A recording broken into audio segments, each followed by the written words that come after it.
I got a 2007 GMC Yukon XL 2500. I'm going to be replacing the thermostat today. We're going to take off this air box to make it easier to get down into where the thermostat is. There you can see it a little more clearly down there. We're going to get that hose off. I'm going to get my pliers and pull the rubber hose off so that we can get at the thermostat housing.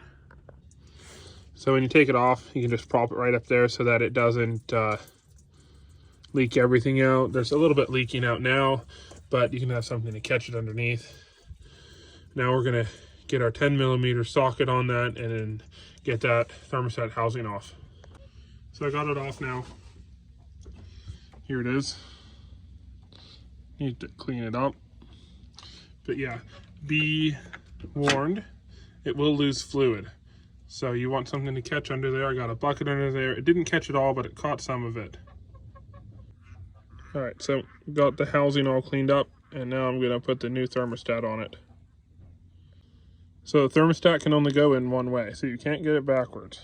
See, there's a little slot right there.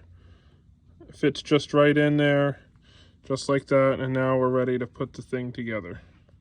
Also, the gasket on the thermostat is what seals it to the engine itself.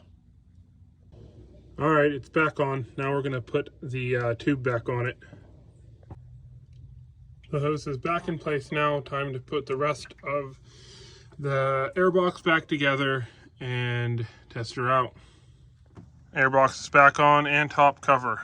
We're good to test her out and see how much coolant we need to add.